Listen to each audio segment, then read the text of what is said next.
Kapitulo 15. At himay-himay lang po natin siya. At sana po ngayong umagang ito, magkaroon tayo ng bagay na ating dadalhin sa ating pag-uwi, sa ating pagliban dito sa lugar na ito.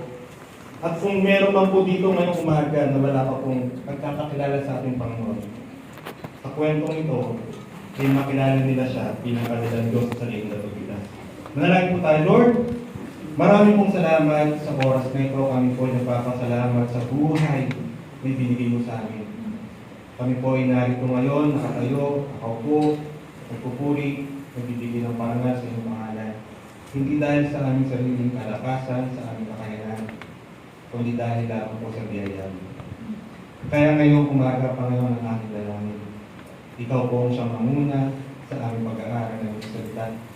Buksan mo po ang aming mga isipan, ang aming mga puso, at ang bawat talata at paga na aming pong pag-aaralan sa araw ito ay tumingo sa aming mga puso, sa aming mga isipan, na aming pong bibit-bitin sa buong linggo, aming nanamnamin, ngumuyain, at talagang dadamhin namin, Panginoon, ang kwentong ito, ang pagmamahal na makikita namin sa kwentong ito.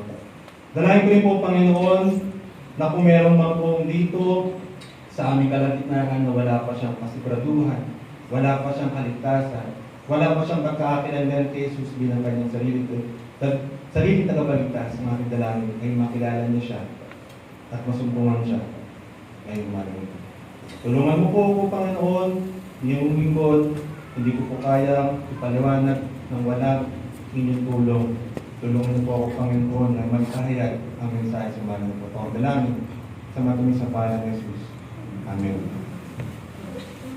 Ito pong aklat ng Lucas, makababasa po natin yung tatlong parable. The parable of the sheep, the parable of the coin, and ito yung the parable of the prodigal son.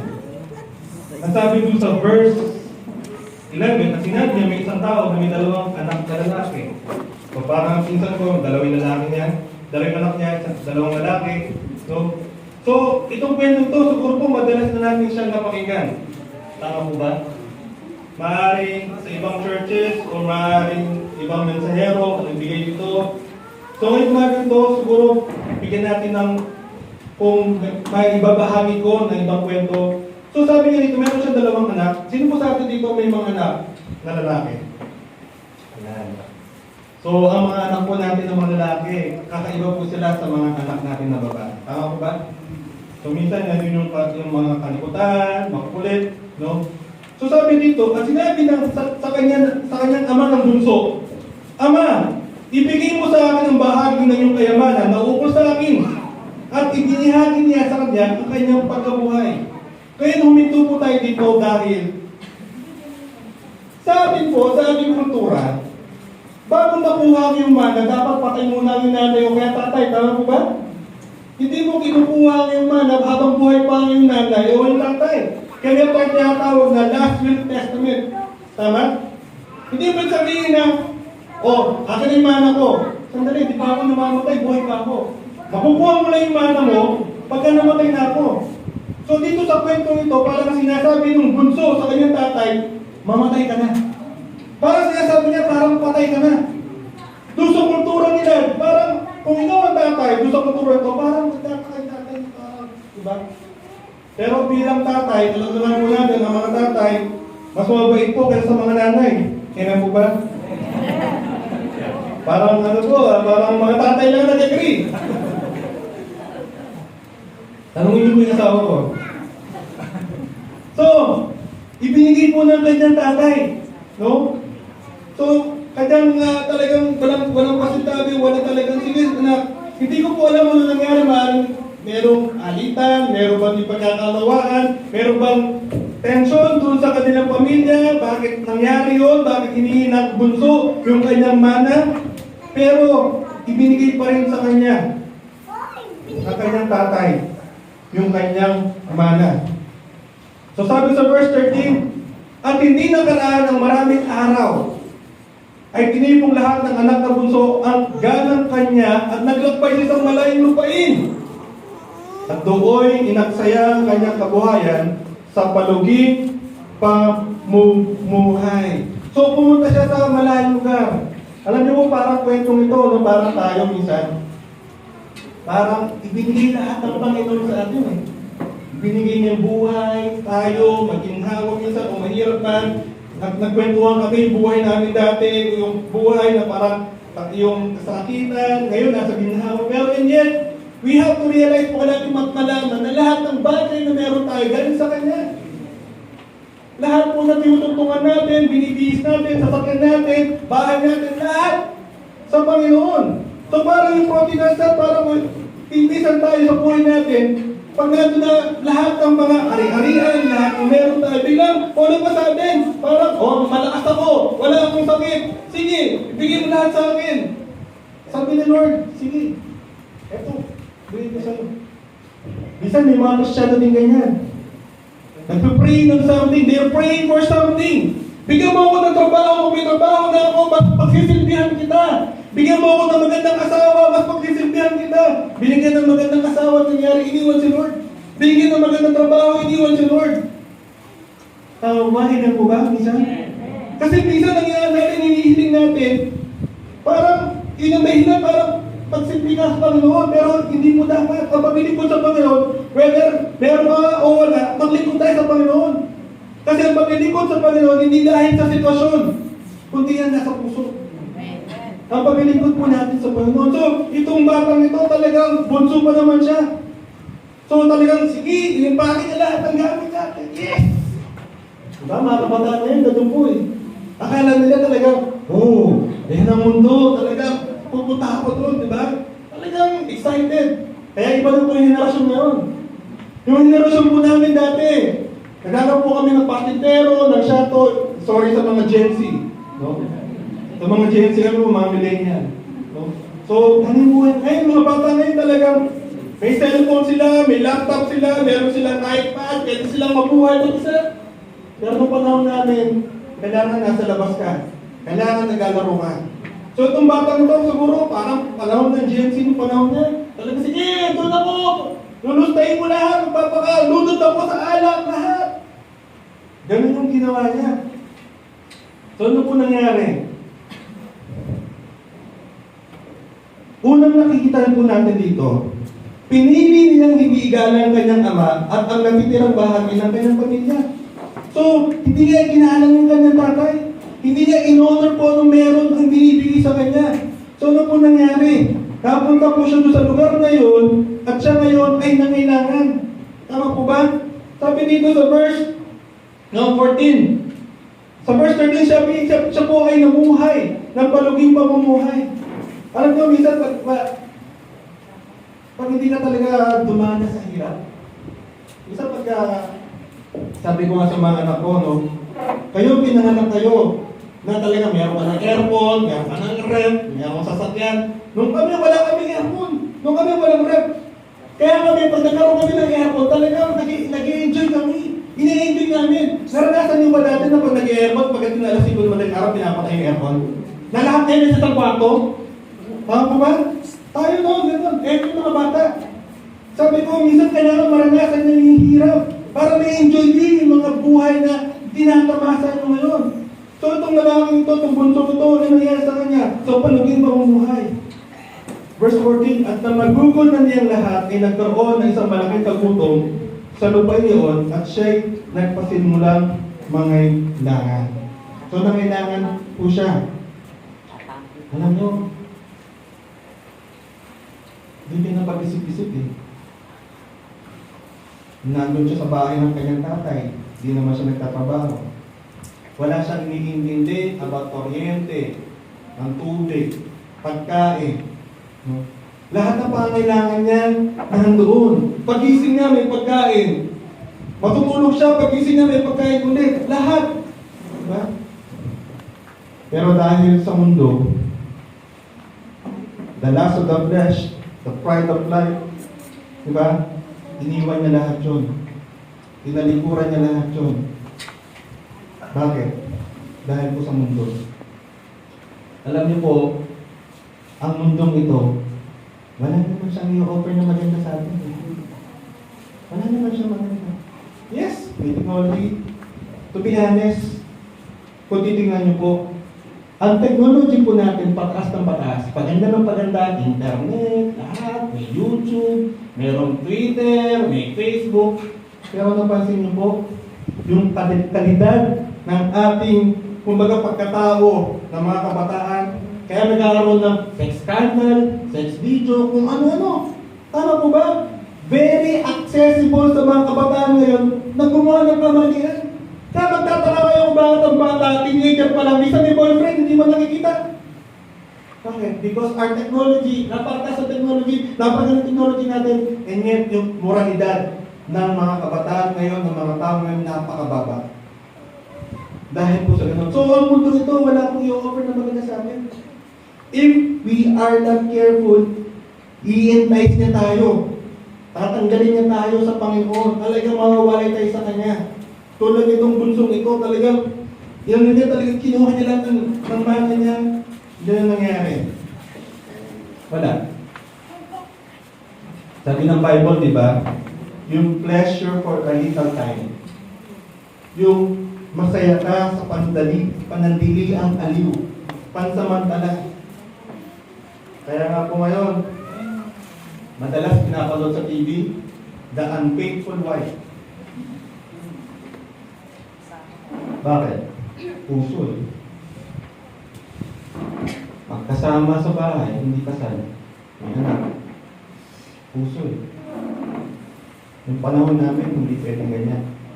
Papatayin kami ng lolo ko during that time. Natatandaan ko sinabi ng lolo ko sa akin, Mike, kahit anong init ng katawan mo, pumunta ka sa bahay mo, maligo ka ng malamig na tubig. Kasi hindi yan gawa yan ng isang matinong lalaki. Kasi po ganito natin. So, ito po, ang nangyari sa kanya talaga, nagpakalasing siya. Talaga lahat ng aliw, lahat. Babae, inom, gastos dito, gastos dyan. Lahat po, nawawala. Yung ating lakas natin, kahit magpaganda ka na magpaganda, kahit magpalay mo ka na magpalay mo, kahit lahat ng bruta tayo ng isaksak mo sa katawan mo, walang mangyayari sa'yo. Tama po ba? Pag namatay tayo, lalagay tayo sa kabaw, ibabaw tayo, ganun pa rin. Uuurin pa rin tayo. Tama po ba? Kaya nga minsan pag pinakita kayo sa katabi ninyo, pag umiti, walang stretch mark, walang gano'n. Anong yun? Nagpa-ano ka ba? Nagpa-botox ka ba? 70 years old na, wala pa rin wrinkles. Hindi ba? Ganun po. So, nangyari. So, yun po, wala siyang wala siyang, kumaga pinili niya, hindi galang kanyang Pangalawa, yung prodigal son, pinili niya ang malayong bansa. Lumayo siya. Sa verse, dito basahin po natin. Verse 15, at pumaroon siya at nakisama sa isa sa mga mamayan sa lupang iyon at sinugo niya siya sa kanyang mga parak upang magpakain ng mga baboy. So nangyari po, talagang nilustay na niya. Wala na siyang pagkain, wala na siyang matitiran, wala na siyang pera. So ano nangyari? Sabi niyo yung gagawin ko. Alam niyo po, yung malayong lugar, ito po yung nire-represent nito, yung malayo tayo sa Panginoon. Malayo tayo sa Panginoon, sa distansya sa Kanya. Kumbaga, kung ang direksyon ng Panginoon ay diretso lang, straight lang, ang ginawa natin, minsan pag lumalay ka sa Panginoon, right or left dapat diretso. Diba? Kaya nga, we walk by faith and not by sight, sabi ng Bible. By faith means you close your eyes, you don't see anything, and just hear and listen the Word of God. Makinig ka lang tayo sa Panginoon, hindi natin pinapakinggan ng mundo. Kaya by faith siya. Kaya nga, thy words, the lamp unto my feet and a light unto my path. Kasi kada lakad mo, one step at a time. Hindi nagmamadali ka. Hindi kung saan ka pinapupunta. Kasi minsan nangyayari sa atin, kung saan sa masulok ng mundo tayo napupunta, dapat straight lang. Kasi yung, alam mo, minsan ayaw natin ng problema, ayaw natin ng pagsubok. Amen po? Ayaw natin. To be honest. Sino po may gusto ng problema, taas ang kamay? Ay, wala. Sino gusto ng patience? Pasensya. Wala rin. Bakit? Sabi sa James, gusto mo ng pasensya, kailangan mo ng troubles.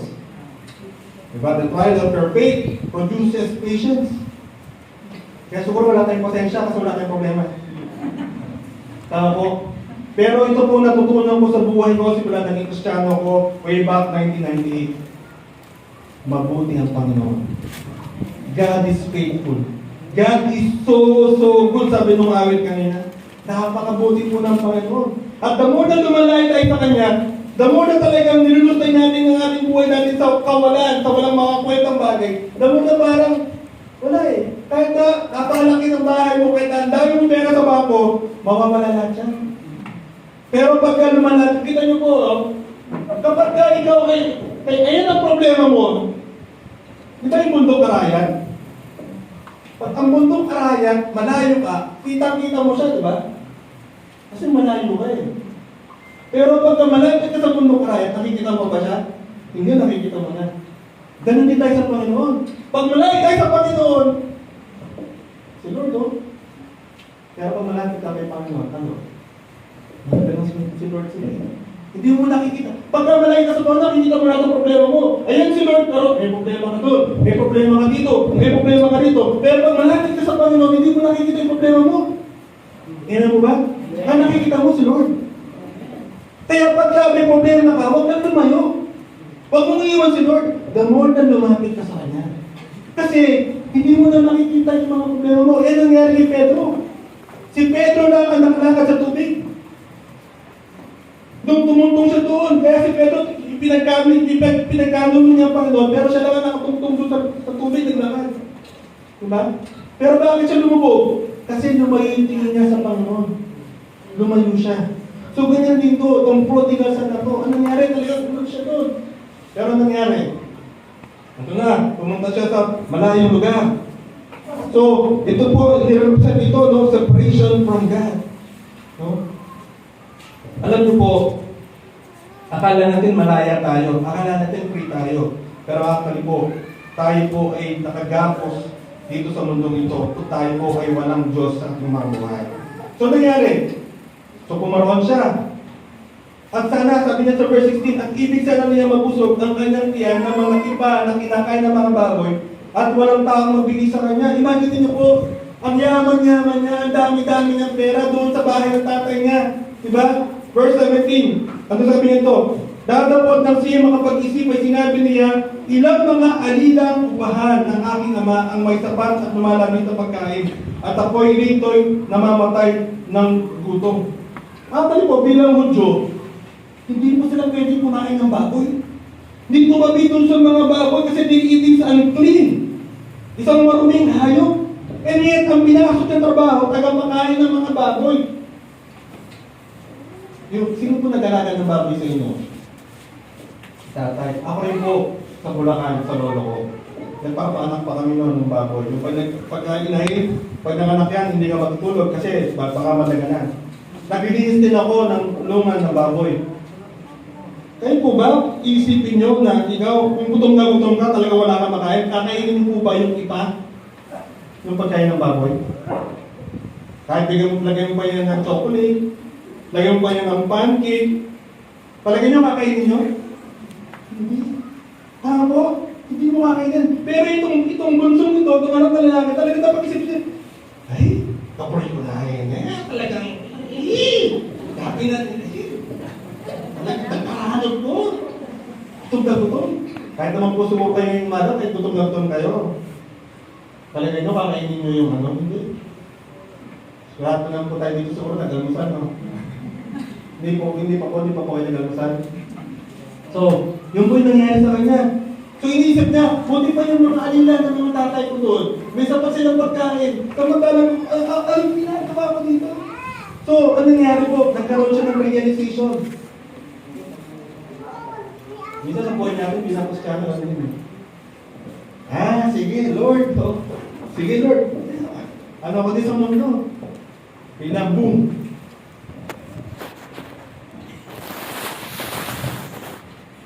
Alam nyo, sa buhay natin, wala akong bata, walang matanda.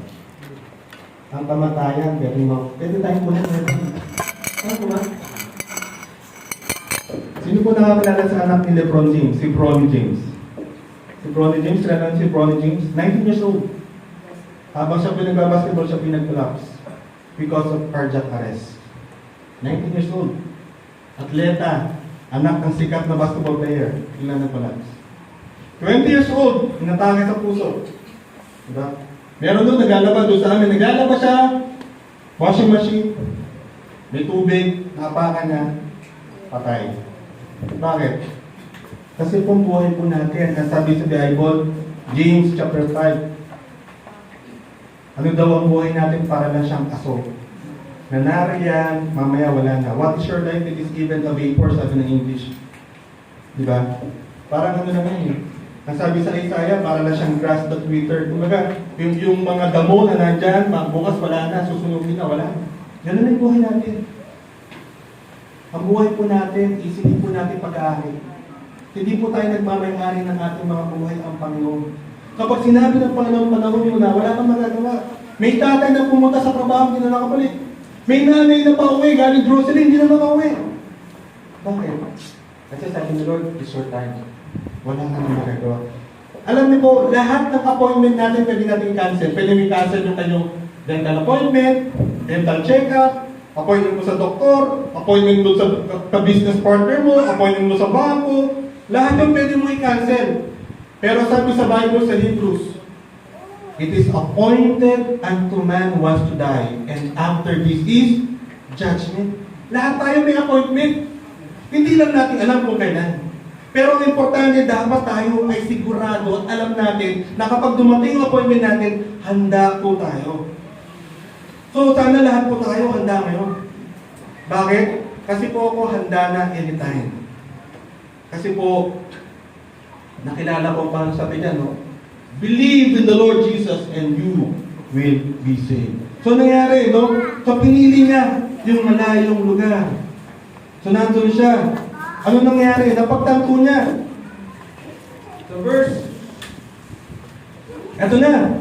Sa verse 18, magtitindig ako at parokon sa aking ama at aking sasabihin sa kanya, Ama, nagkasala ako laban sa langit na sa iyong paningin. Alam nyo, importante po yung realization.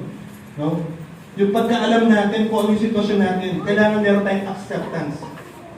Hindi tayo pwedeng lumapit sa Panginoon, sabihin natin, Lord, lalapit ako sa iyo, babalik ako sa iyo, pero ito yung terms ko, ha? Ito pa rin yung terms ko, Lord. Hindi pwedeng ikaw ang ano. Kailangan yung terms ko pa rin, yung kagustuhan ko pa rin ang masusunod. No, hindi pwedeng gano'n. Kaya nga repentance is turning away from your sin. Repentance is iniwan mo. Ako po dati. Sabi nga kanina, di ba sabi mo kanina, Brad, yung tayo ay mga makukulit. Akala ko ng nanay ko dati, mabait naman po ako. Pero dati po, ako po yung manginginom. Isa-isa, naninigarin nyo. Ganun po. Pero nung ako po'y nakakalala sa Panginoon, halagang, eto, bilang, shh! Bakit? Kasi it's no longer my terms, but it is the terms of God. Ang sabi niya, Mike, iwanan mo na yan. Wala na yan. Dati nga, nung ini-invite ako magdala ng Bible sa church, nung di pa ako Kristyano, nagdala ng Bible, nakatago. Dadala nga akong alam dati, di ako nahihiya eh. Di ba? Kiss. Ako, pasuri-suri na lang sa kasada, di ka nahihiya eh. Pag may dala kang Bible, tinatago mo. Baka malaman nila, Kristyano ako. Tama po ba? Huwag tayong mahiya. Pag may Bible ka, dapat bitbitin mo. Proud ka dapat. Bakit? Anak tayo ng hari ng lahat ng hari. The Lord of Lords, the King of Kings. At actually po, wala pong mahirap sa mga anak ng Panginoon. Amen! Bakit? Ang sabi sa Bible, we are co-heirs with Christ. Tayo ay tagapagmana kasama ni Kristo. Ano ibig sabihin? Yung bahay po ng kapitbahay nyo, sabi mo, pinapahiram ko lang yan sa iyo. Bakit? Nakalagay sa Bible eh. We are co-heirs. Sino ba lumika? Ang sabi sa Colossians 1:16-17, He created everything. Nilikha niya. Dominions and powers, principalities and powers, visible or invisible. Lahat nilikha niya. O kung co-heirs tayo with Christ, so ibig sabihin ng mundo ito sa atin, tapagmana tayo. So yung kotse ng mga kagbay natin, sa inyo rin po yun, hindi lang naman nila sa inyo. Pero hindi mo sasabihin, secret lang. Baka kung magalit sila sa inyo. Okay? So, napag-isip-isip niya. So, bilang mga anak ng Diyos, kung tayo po dun sa sitwasyon, tayo ay, alam niyo po, totoo niya, hindi ko naman po alam yung nakikita yung mga puso niyo. Hindi ko alam. Maaaring nakatingin kayo sa akin ngayon, maaaring nakikinig kayo ngayon, pero meron tayong mga tinatawag kasalanan. Amen po ba? Amen. Pero po hindi natin yan. So, tama po, no? Anong sabi ng Psalms 139? Search me, O God, and know my heart. Know me, and try my heart, sabi niya, and search my thoughts, sabi niya. No?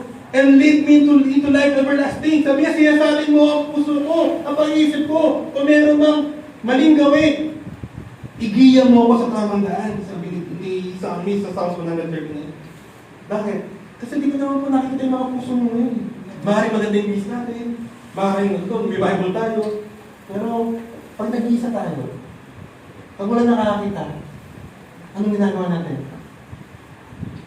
Kaya nga, Genesis chapter 32, di ba? Si Joseph, nung inaano siya ni Potiphar, wala naman nakakita sa atin eh. Wala naman nakakita. Sige na, Joseph, sitingan mo ako, Joseph. Sige na.